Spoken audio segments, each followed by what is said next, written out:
being particularly careful about getting on here today.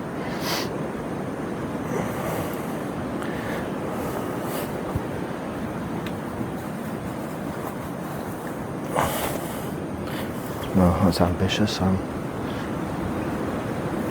we go.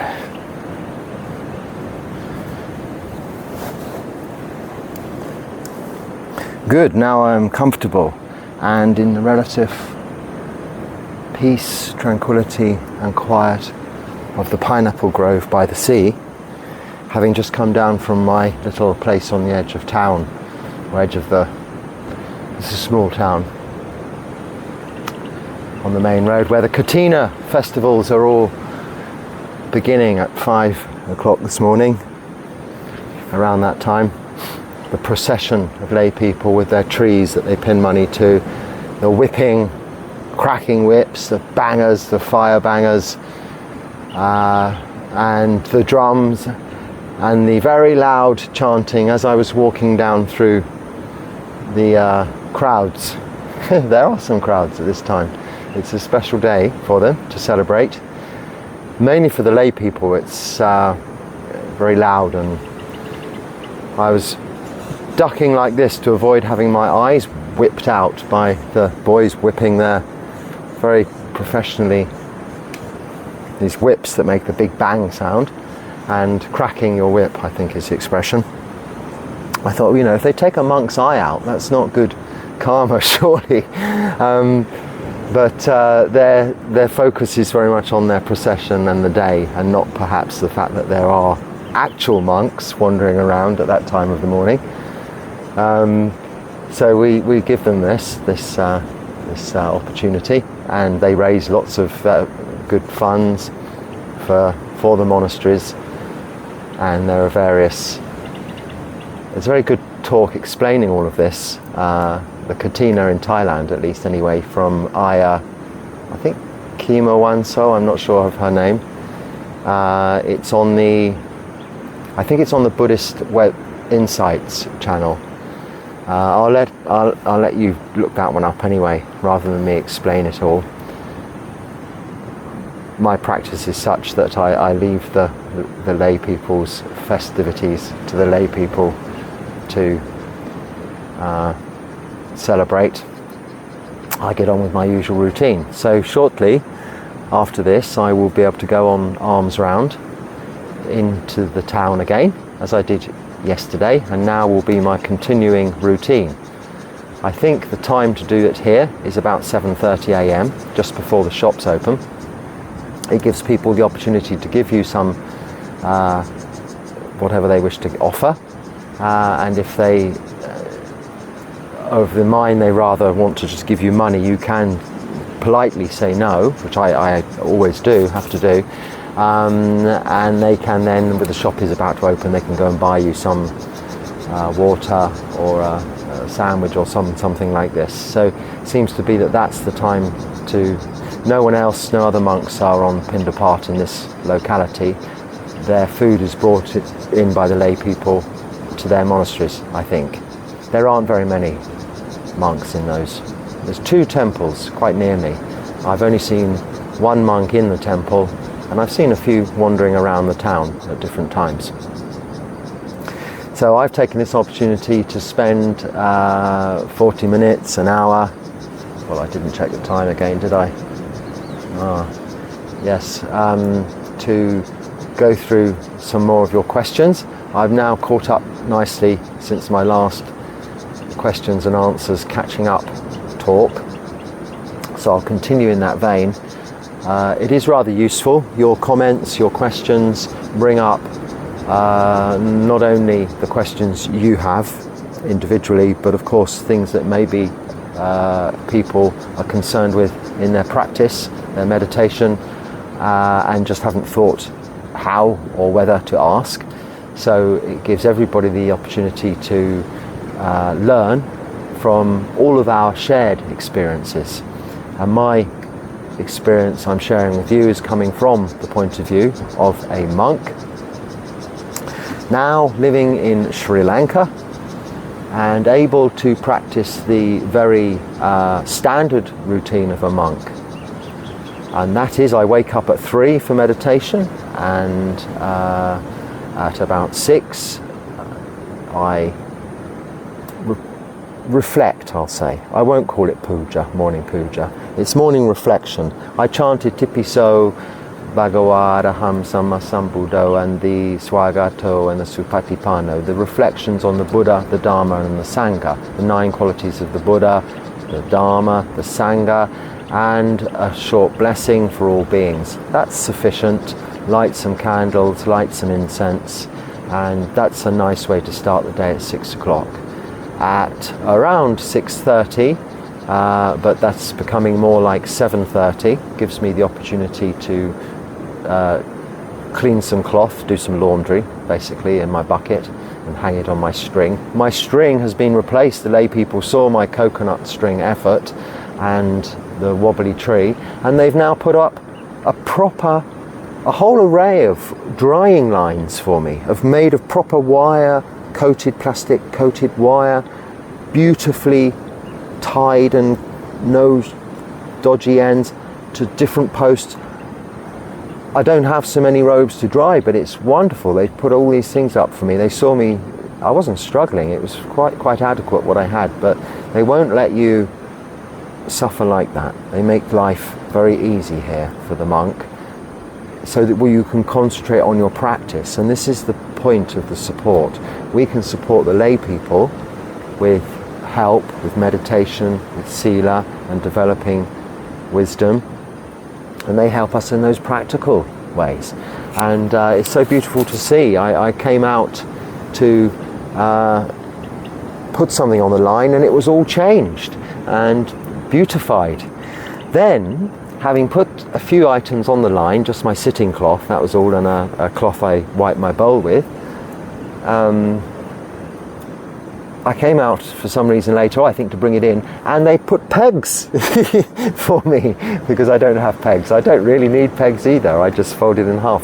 But this is how thoughtful and kind they are. I'm sure, and this goes on all around the world, I think people generally are kind to each other. We must focus on that and not the unpleasantness of the world. I know we talk about suffering in Buddhism, but this is with a view to bringing it into mindfulness, to be aware and to know that this is a characteristic of existence, dukkha, suffering or unsatisfactoriness, but not to dwell on it when we can, in fact, improve our mind states, develop wholesome mind states, and reduce unwholesome mind states by just simply recognizing the generosity and kindness and love and compassion that surrounds us all in our everyday lives. If someone even just smiles at you as you walk along the road, and I hope they do occasionally, then that is such a wonderful gift. And if they don't, you can smile at strangers, not in a creepy way, but if you see someone and they catch your eyes, it's no harm to just smile, and you'll make their day, and it'll make your day too. So that's from my point of view as coming from a monk. And I had actually a question like that about from my point of view of a monk. Let me see if I can find it. So I should have just started at the beginning, but it's just such a nice question.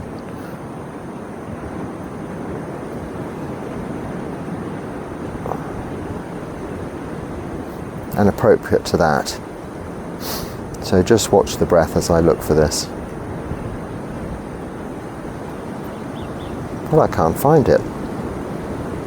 Anyway, the question, I can remember it, was coming from a monk's point of view, what is your advice on people wishing to become more extrovert and engage more easily with people? Something along those lines. And it also said, thank you for being like a father. That's a very, very beautiful compliment, and you're very welcome, and it's my greatest pleasure to talk to everybody and share this experience with you. So thank you for saying so. Now, from a monk's point of view, we're actually, and our practice and our training is to become more introverted, not extroverted. And what I replied was that if you are shy, if you are naturally a shy person, then enjoy the tranquility, enjoy the peace of that shyness, that introvertedness.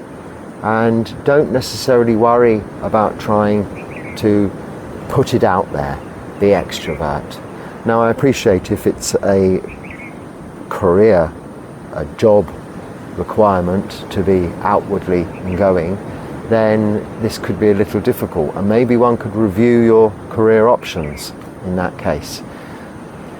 Because we can't change our personalities, we can only change our view, how we receive through our sense doors, seeing, hearing, smelling, tasting and touching the outside world. The personalities we have are as a result of the causes and conditions we have put in place over a very, very, very long time. The results of karma, vipaka, the results of all of our actions of body, speech and mind in the past, whether in just this life or even the countless number of former lives we've had, result in how we have formed what we are today, this personality. Now yes, you can mould, you can adjust, you can change that to some degree, but it takes time. There are rapid fixes to techniques, let's say, and I could teach you those to be more able to speak in public, for instance, to face difficult situations, for instance. But that isn't really what this Buddhist practice is about. It's about seeing things as they are, seeing the truth, recognizing the experience for what it is, as just that, an experience. Seeing is just that, hearing is just that, smelling is just that, tasting is just that. Our feeling, touching is just that. And then when thoughts arise, emotions arise, as a result of those physical stimuli, they are just thoughts, just that. They will arise, stay a while, pass away. They may be thoughts of liking, wanting more of something, or disliking and wanting it to go away, not wanting it, ill will. And this practice is about just seeing with mindfulness, sati, understanding all of that reality of existence. Its impermanence, how things come and go. Its unsatisfactoriness, even things we like run out or we get fed up of them. And our inability to control even the simplest things like our own bodies that we live in. They're out of our control, anatta, not self, just personalities that are the result of those causes and conditions that we put in place. So I'm sorry I lost your question, comment, but it was such a nice question, comment, it was already up here. So hopefully you got my answer. I will check that I did respond to you correctly and I didn't lose it somewhere else. Okay, so the first question.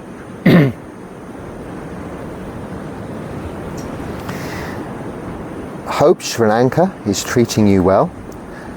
I'm a Sri Lankan in New Zealand practicing Buddhist philosophy. Hope you can visit Jawatanawaramaya Buddhist Monastery in Sri Lanka. Will be a good place for keep doing the mindful practicing. Okay, well, so I think, as I said before, yes, I hope I can visit many monasteries whilst I'm here. I'm sure I will. I intend to stay here for as long as I can. It's a very beautiful place to live, and thank you. Yes, it's treating me very well indeed. The people, the country itself, the environment, the conditions, very supportive to the practice. But mindfulness we practice anywhere, anytime. We don't need to go to a special place. You don't need to come to Sri Lanka or go to India, Thailand, Burma, any of these special places. You don't need to find a retreat, a monastery, a reclusive situation. You can practice mindfulness in the busiest of places. Now, of course, it's harder, but it's actually also the best way to really highlight your emotional responses. Mindfulness isn't shutting away, it's really seeing, like I was just talking about, the reality in things. Even meditation on retreat, when you're talking about that and you're possibly referring to that peaceful environment. I've had some of my best meditative experiences in some most unlikely places. Gorakhpur railway station, something like 30 platforms and 1 million people an hour getting trains from all over India. I was stuck for 9 hours, and the only way I was able to really get through 9 hours of that, what was hell, a hell realm on earth, was to sit on the platform in samadhi. Now, that was not a retreat, not a beautiful monastery, not a reclusive situation, as an example. Appreciably, I'd had a lot of practice meditation leading up to that. But yes, I will visit monasteries. There's something like 6,000 of them here in Sri Lanka. There's 2 within less than 5 minutes walk of my front door. And I've only been to I've been to them both, but only for a quick cursory walk round and pay my respects. I'm not here to do that, visit tourist places. They are there for lay people, monasteries. Monasteries, really, this is a monastery. If I live here under this tree, it's a monastery. It means where a monk lives or a nun lives. Whether that's outside, in an empty building, under a tree, in a cave, or in a monastery which is a community of monks, their accommodation. The rest of it, the temples, the retreat areas, the salas, these are all built for, paid for, designed by, supplied by and used by lay people for such things as these Katina festivals that are going on today, for Wesak in May, the full moon of May, the sort of Buddhist Christmas, Easter and festival all wrapped into one, the turning of the Buddhist year from one Buddhist year, 566, to say 2567, full moon of May. These festivals, and for them to go each day to offer dana, things that requisites the Buddhist monks need to live, and also food.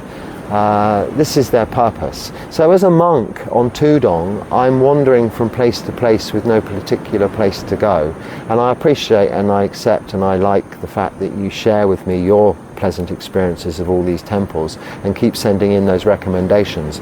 But whether I'll get to each and every one of them, I shouldn't think, not in this lifetime, not 6,000 monasteries, even the ones of particular renown, I haven't rushed to. I mean, I'm here for a long time, and I'll go when the tourist season, which is just beginning, is ending. Because I don't want to go to these beautiful, peaceful places when they are very, very busy. There's no need. I'm here for a long time. But mindfulness we practice all of the time, everywhere. Samadhi, yes, we do need to find a place. I've got a kuti now, it's not silent, it's got road traffic noises as you heard in the previous video because it's on a main road. Not a problem at all, this is just sound, like I was just saying. The jungle is far noisier, cicadas are much noisier than vehicles, decibels wise, literally. So it's actually quite quiet, and once the evening traffic or the early morning traffic's died down, it's actually very peaceful there, it's very quiet. And less than a few minutes, 5 minutes from there is here. Now it's raining in the evenings at the moment because it's still coming to the end of the monsoon season, so I'm not spending much time here because in the day it's the beach area and the sun is very, very hot. Under these trees is okay, but I'm usually late morning, I'm just finishing up my meal and doing my few chores or duties and then practicing meditation in my kuti. It's quite quiet in the day, it's quite cool, it's very nice. They've made it very nice for me. This is the welcoming nature and kindness of the Sri Lankan Buddhist people. You say can't cook for yourself, but if you are living in a country where you don't get food and not having a temple to live in, especially a bhikkhu, if I see it written down, I can't read it. Bhikkhuni, I don't know why that is. What do you do? I'm glad you say especially bhikkhuni, because actually the Buddha put in place a different vinaya, different rules for bhikkhunis. They have 311 patimokkha rules, whereas we have 227. And a lot of those are in reference to especially a bhikkhuni. Not being a bhikkhuni, I don't know all of those rules, and I don't know exactly on Tudong and when they're living outside what their rules say. But other than that, we're all the same. We'd actually look pretty much the same. In India, you see nuns, and it's hard sometimes to tell whether they're monks or nuns, really, because they've got shaven bald heads and they're wearing the same robes, especially if they're quite old, you know. So in the physical sense, we're the same, but there are different rules, and I can't really comment on those because I don't know them. But you can go to Anu Kampa project, Ajahn Kanda's channel, and learn all about bhikkhunis and help support her. She's an English nun, and she's in England now, setting up a wonderful environment for ladies to become bhikkhunis under the auspices of Ajahn Brahm in Australia, but very much autonomously through her own efforts and sterling efforts and volition. She is bringing female Buddhism to my country, England, the UK. So anumodana to her, and I am very supportive emotionally behind that project. So go there, Anu Kampa project, if you're a bhikkhuni, well, a lady with female-related monk questions. But keep coming back to me with them also, with those comments and questions. So you say you can't cook for yourself, but if you're living in a country where you don't get food and not having a temple to live in, what do? You starve. No, you don't starve. India was a country where you don't get food, and I didn't have a temple to live in most of the time. I only went there for Uposatha days when we're supposed to, and for the Vasa I'd stay in a small vihara, not necessarily the temple. Similarly, wouldn't get food, but I'd arrange it so that I had a kapia, and we had support structure in place. In fact, yourselves gave me donations through this Vasa, which fed me, and because it's very low, the cost of living in some of these countries, so a few pounds here and there goes a long way to providing vegetables, rice, lentils, dal, and until he ran away, we had a kapia to cook these things, because we can't cook, as you've just said. So this is what you do. You plan, you make arrangements, but you also accept that you might not eat every day, and that is often the case if you're wandering from place to place. But like I was saying earlier, most people are kind and generous and want to help. When Ajahn Chah was setting up an English monastery, sending Ajahn Sumedho to England to set up the first Thai Forest tradition Buddhist monastery there, Chitta Viveka, in Sussex, Chitta, Sussex, near Petersfield, where it was my first Buddhist monastery I visited and met monks for the first time. A long time ago in the 70s, 1976, when this was being set up, long before I discovered it, before Ajahn Sumedho came to England, he asked Ajahn Chah about this question, what will I do? And Ajahn Chah's response, his teacher, an eminent Arahant monk, Thai Forest Master of Thailand, said, well, are there no kind people in England? And Ajahn Sumedho's American, but he said, well, I'm sure there are. And this was the answer. This is the answer. There are always kind people who will offer you food. I mean, in India, they have this mannerism all of the time, have you eaten? But it's often a perfunctory mannerism, I found, because if you say no, they just look at you blankly. Here they do this, and you're dragged into a place and fed. That's for sure. But that's possibly because it's a Buddhist country. But when there are no people feeding you, you will make do. You will get food. But of course it's easier when there are Buddhists around. I mean, specifically, when I have been in India, I've gone to the Hindu temples where they feed vagrants, they feed sadhus, they feed homeless people, monks of all denominations, every day, something called prasad. It's the food they offer to the gods, and people go there and eat it as a more perfunctory religious practice. But if you're hungry, it's good food, nourishing, rice and dal, maybe some juice of vegetables at least if you're lucky. Every day for 3 years, more or less, I was eating that in India. If I wasn't in a monastery, I would have prasad from Hindu offerings. Very sustainable way of living. You can, in the UK, for example, I don't know where you're coming from, go to the gurudwaras, the Sikh temples. Every day they're offering prasad, food, in cities, major cities throughout England, Southampton, Manchester, London. Just look up Gurudwara or Sikh temple. You'll find people will offer you food there. Religious organisations offer you food. They look after the poor and needy. You must remember you are poor and needy. If you're not, then you just go and, you're not a monk, you're not a nun. You go and buy your own food. That's no problem, isn't it? But if you are without money, as we are monks, then you need this help. Now I have here an upasaka. So yesterday, what did I need? Well, okay, I didn't need this. This is a little indulgence in luxury. I have some candles, some incense, and a little mosquito coil, which doesn't kill the mosquitoes. I've checked this. It's just smoke to make them, what's the word? Make them not come in the area so much. And I put these just on the floor, as you probably saw in my old kuti, and it makes a bit of a mess. But as they've newly painted my floor, it was making ash, which then when you sweep spreads and makes a horrible mess. So I washed that floor yesterday carefully as it's newly painted, and I thought I mustn't do that again. It's disrespectful to the efforts they've put in here. So I asked the upasaka, with your kind donations, we have a little bit of cash I've put in. He's got it in an envelope, and I asked him to take me in his tuk-tuk to the little town. We went to a shop, and we bought a plastic bucket for me to wash my robes in, and a pouring pail thing for me to, when I come back from alms round, to wash my feet, so that I don't go in and muck up this floor. It's not that I'm fussy about floors, it's respect for the work they've done, and also I live on the floor.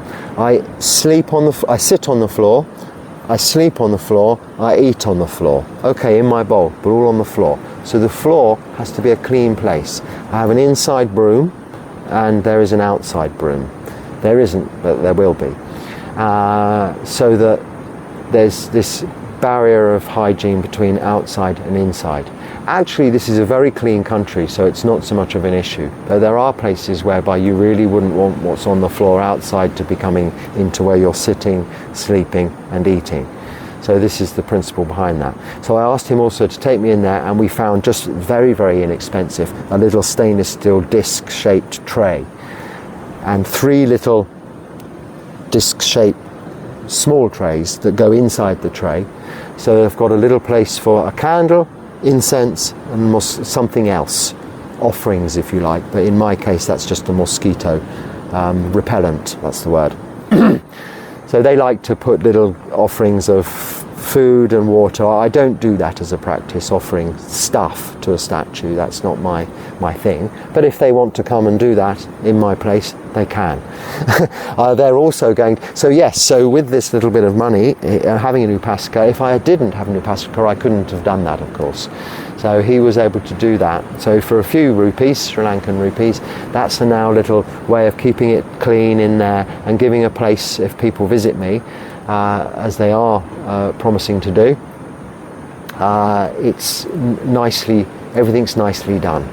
And he's going to also put a Buddha statue, a rupa it's called, we call it an image, rupa being body, it means, so the body image, physical aspect of the idea of Buddha, a representation, this image. He's going to put it on the wall above this, so we have a little place. So if people come and they wish to bow, which they always bow to me, and they're not just bowing to me, then, well, they're certainly not bowing to me, they're bowing to these robes, the Sangha, but they're also able to bow to the Buddha, the Dharma and the Sangha at the same time. So that's being put in place by way of your kind donations and the help I have received from this upasaka.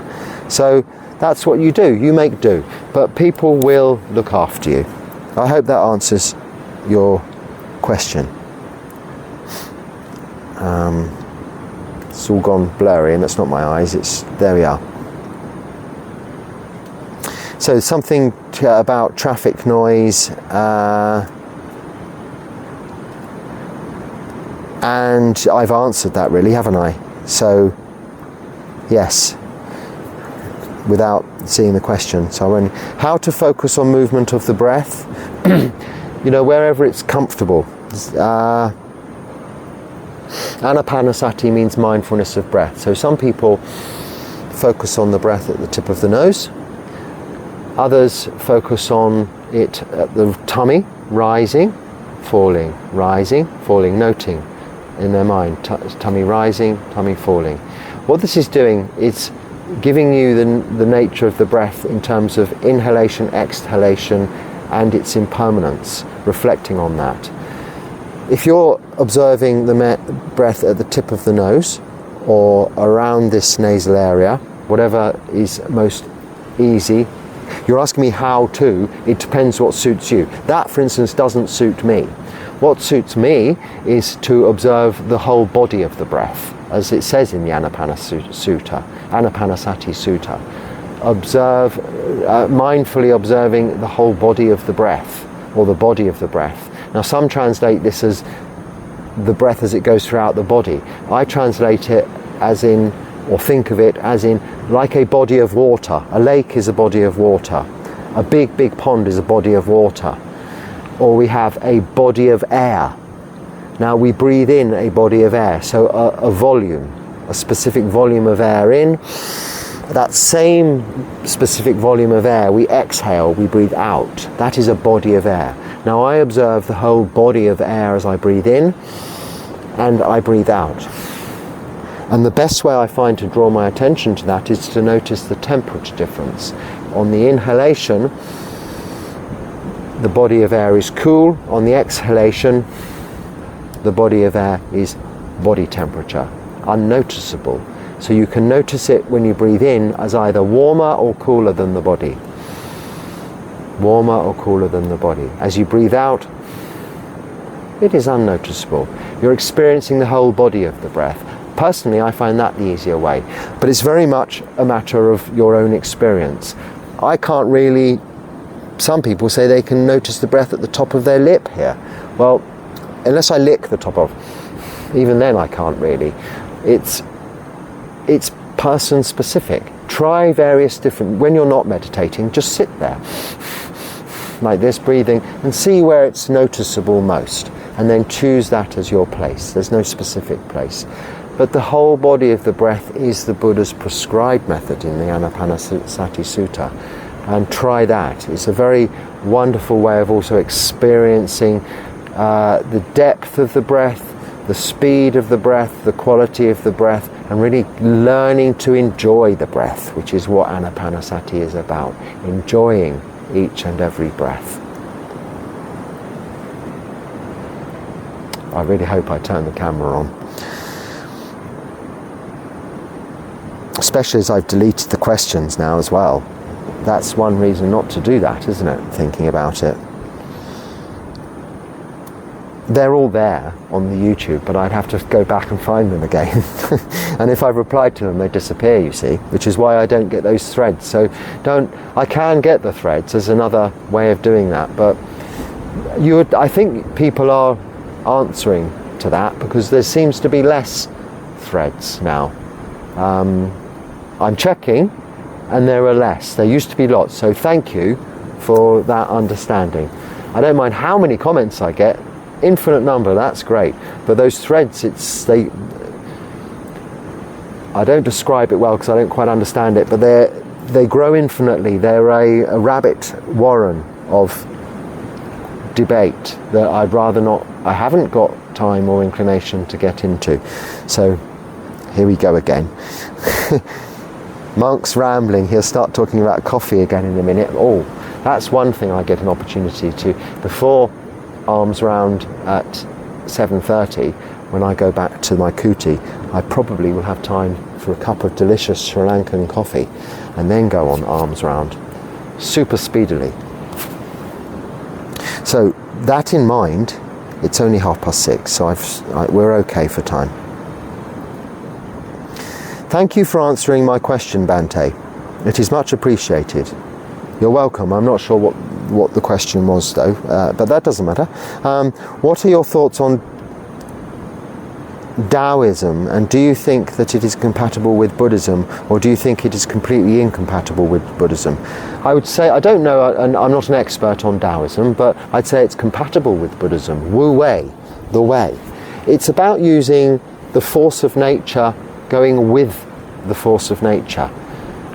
It's very Buddhist in its context. Buddhism in China picks up a lot of Taoism, Confucianism, as like Buddhism in Thailand picks up traditions of its old culture, the Bon culture, and here I haven't learnt yet what it's picked up, but from what I was seeing in Katina this morning, all sorts of things.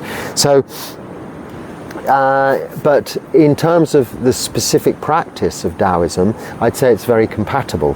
It's certainly not incompatible to Buddhism. It's certainly, there's one little book, I think it's called, I don't know what it's called, The Little Book. I mean, it's a wonderful book to read.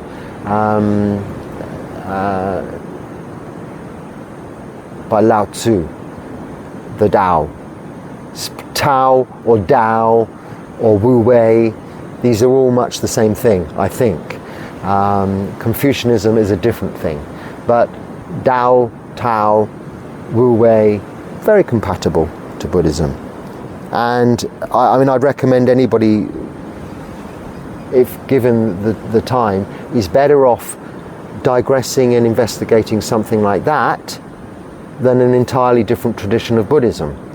So if you're a Mahayana Buddhist, it's less confusing to investigate Tao than it is to investigate Theravada. If you're a Theravada Buddhist, it's less confusing to investigate Tao than it is to investigate Mahayana.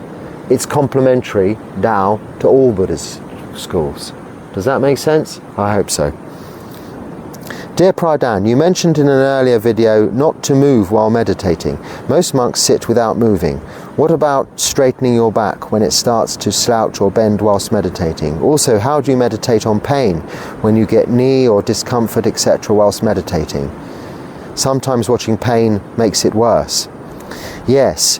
Okay, so firstly, we must be kind to ourselves, kind to our bodies, respect our bodies for what they are, very delicate but very valuable things that we live in, exist in and need. So we be very careful not to do ourselves any harm. Now I'm sitting in half lotus, balanced on a post basically here.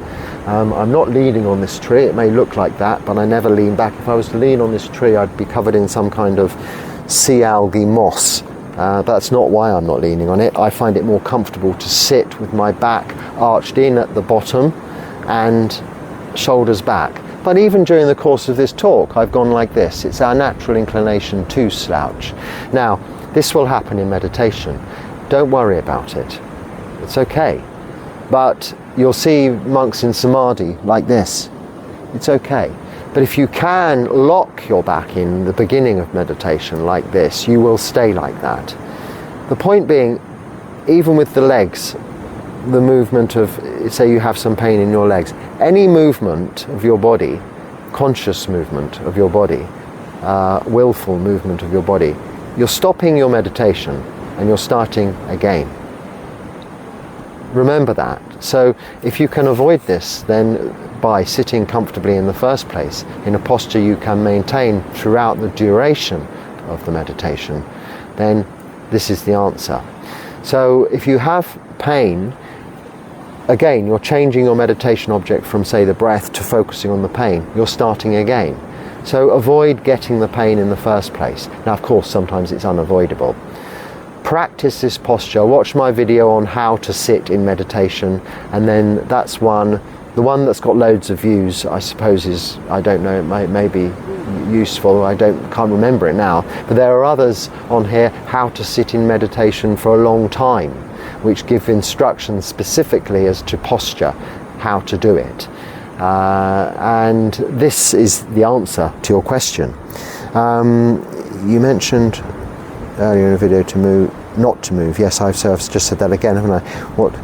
Yeah, so straightening your back. If you're also feeling tired, sometimes straightening your back. When I say straighten, I mean pushing it in at the small of the back, it's called, that lower back, just above your bottom but below your shoulder blades, the bottom of your shoulder blades, so behind your tummy. Pushing your tummy out, pushing your lower back in, brings about energy, revitalization, whether that's actual or just a mental phenomena, I don't know, but it works. It wakes you up. Shoulders back, small of the back, or tummy out. Shoulders back, tummy out. Soldiers are told to stand like that when standing to attention. It's alertness, it wakes you up. And if you do that during meditation, you're starting again, you're waking yourself up. So get this posture right at the beginning. I mean, the very best posture is full lotus, and then your back does lock easily in that position and you don't wobble. But progress very, very gradually towards that. You can do it. I began meditation in my 40s when I'd never sat cross-legged since school on the floor, or I sat on the floor ever. Okay, I'd had some jiu-jitsu, judo, karate, kung fu, this kind of practice in my youth, but not so much through my adult life. Well, not in the training arena anyway, maybe in real hand-to-hand combat conditions, possibly, but that's another life in this life. But this, I suppose, does bring about suppleness. But most people these days are doing some kind of gym work, exercise, or whatever, to keep their, hopefully, with a view to not building muscles, but to keep their bodies healthy and supple. If your exercises aren't keeping your bodies, your joints supple, then they're a waste of time. The most important thing to do is keep your body, your joints, and your bones healthy and supple, because as we age, they very much stiffen up and we get arthritis and things like that. To avoid that, keep them moving. But during meditation, keep everything still. Like I say, I mean, I maintain that you must stay still. And as long as you know, though, when you move, it's okay to move, because you must be kind to your body and don't harm it. And you're not going to go into samadhi if you're in agony anyway. So adjust your position just slightly, but get it right in the first place. This is where the main focus must be. Get the posture correct in the first place. And sitting in a chair is fine, but not leaning back on the back of the chair. Sitting forward with that back straight like this, and your knees, your legs right straight down at right angles at your knees, straight down, feet flat on the floor, evenly spaced.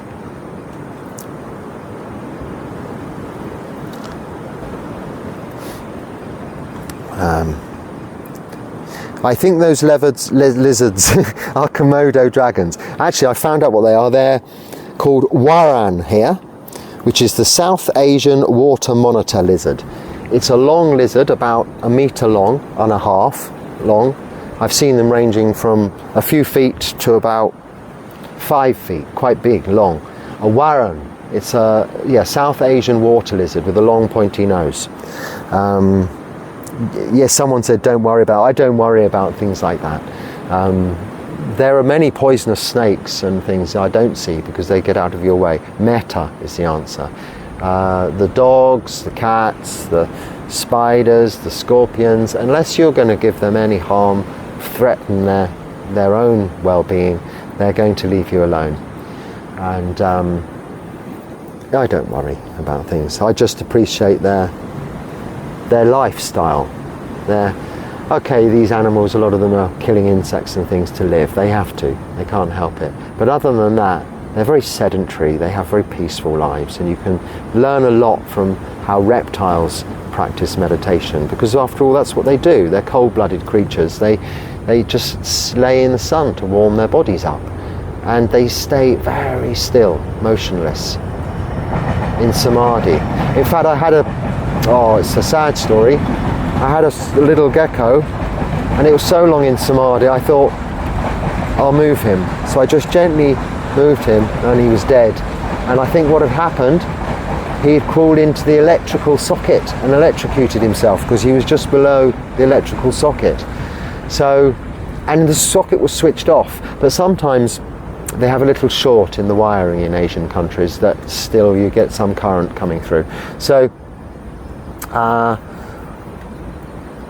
I've put something a little in front of it. Hopefully that won't happen again. I don't know why he went to the electrical socket. Maybe there were some nice little mosquitoes in there. It's quite near where I sleep, so he was possibly helping me out by getting rid of the mosquitoes that would have been feeding from me. Anyway, I wish him a very happy rebirth, and as he was my friend for at least 24 hours, albeit very small, and he had a very short life, I'm sure he's gone on to a much better place.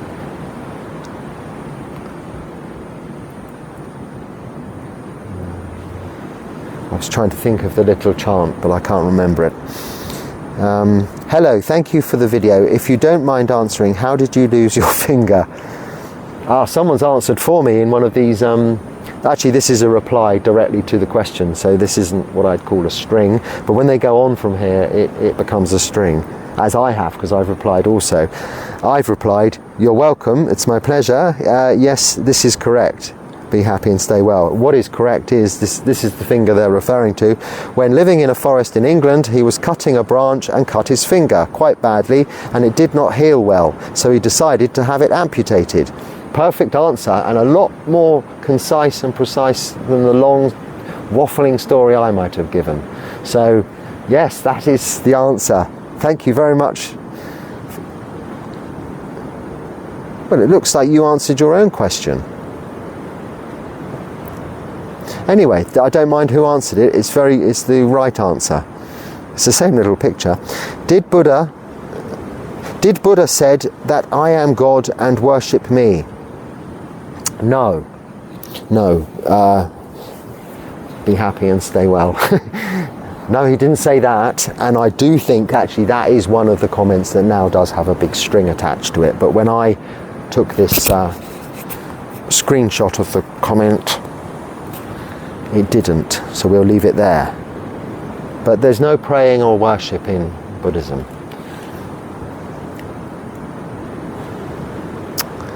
I think with regards to you born in the washing machine, I have to use a username there. I appreciate your long question with regards to vegetarianism and organic food. I mean, I would say you mention in there that you're sure that in Asian countries like India and such like, it's easier to find organic food. In fact, in India, I'd say it's impossible unless you grow it yourself. And even then, to find organic soil in India, they throw a lot of fertilizer into the whole conditions of soil there. So no, that's not the case. But anyway, I mean, it's all gone out of context. But in reference to vegetarianism, kindness to the soil, kindness to the environment, like I said in yesterday's talk, we cannot save the world, but we can live as closely to an ecological and kind existence as possible ourselves, and therefore set an example for others to follow, to also help towards the general cause of saving the world or ourselves from our own destruction. But anicca, dukkha, anatta, that's all I'll say. Everything's impermanent, unsatisfactory, out of our control. All things we love we will be parted from, and those that love us we will leave also. So I hope I've answered that in my former talk already for you. Bhante, are you already in Sri Lanka? It's good you have, yes, a guide and plenty of coffee and tea, yes. One meal before noon and then hot coffee or tea can save your life. And above all you can... Yes, thank you. I had to stop reading there because I realised there's not really a question there. Yes, I do have everything I need here. It seems very much the way. And sadhu, anumodana to the people of Sri Lanka and to all you very kind supporters watching me and encouraging me in my daily practice, as I hope to encourage you also. I don't know why it goes all blurry for a little while and then changes. Practical question. This is the same person then. What material is your coffee mug made of? Is it unbreakable since you have been using it for so many years? It does not rust. The material things you need must be practical to last for a long time. Is this also what they teach in the monastery? Sri Lanka seems to be a beautiful country. So, yes, it is a beautiful country. So, yes, so the cup, you might have seen it in the videos, I suppose. Yeah, I've had that same stainless steel mug and spoon, one of those Thai spoons that you eat with. It's like for soups, and it's for cutting, and it's for eating rice rather than eating with your hands.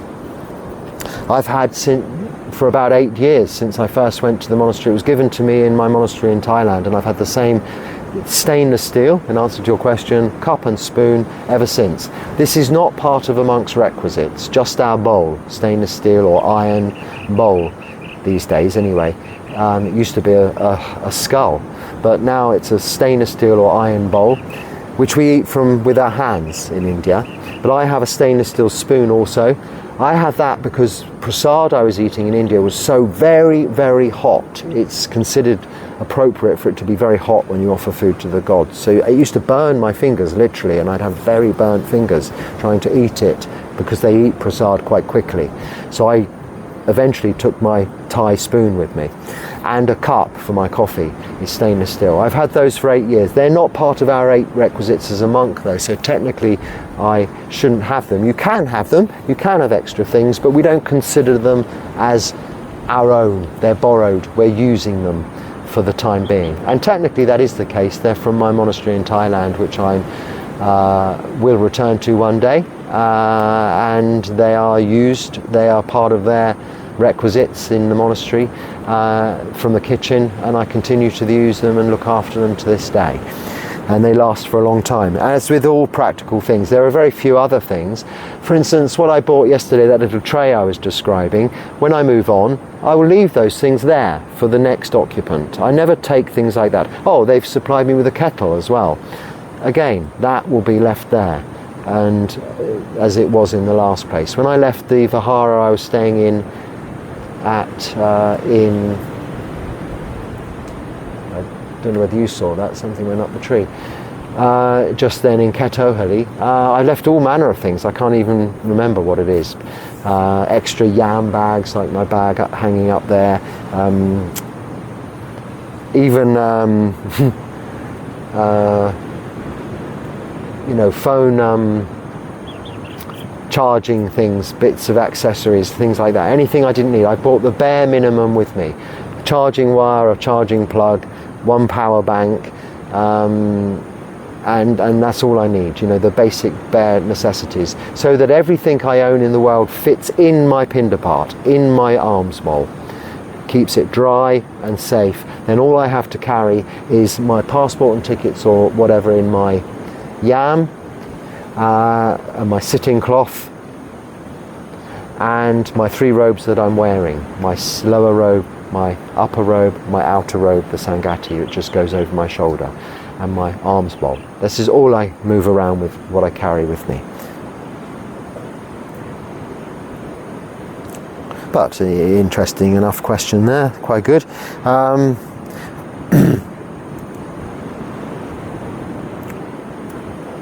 Now, the next question I'm going to answer with a more full talk, so I'm going to leave that one for now. And the rest of them, I think I've now covered fairly in depth. Thank you for sending in your comments. Thank you for your questions.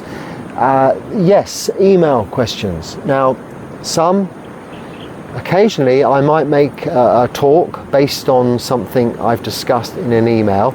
The questions I'm answering in these videos are from the comments, as I consider those already being in a public forum to be shared with all. If you email me with a question, that isn't included in these questions and answers. That is private between you and me with regards to your own specific practice. So with that in mind, if you could keep those questions by email specific to your own practice, then I will always respond to emails directly to you, but I won't be including those in this open forum, that is for your own benefit. So if you are wanting to have assistance, advice with regards to your meditation practice, you can email me. My response will be to you directly and you alone.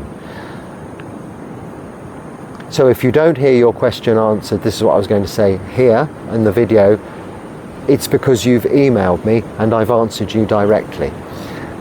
I hope that makes sense. I hope it's something useful you can use. If so, please use it. If not, just let it go, and subscribe if you haven't already, and please share this with your friends if you think they may also find it useful. Thank you very much for watching. The sun is now rising. I can go back to my kuti, pick up my pindapart, my alms bowl, and will now go on my morning alms round into the town. Namo Buddhaya. Thinking about how to get up from here safely.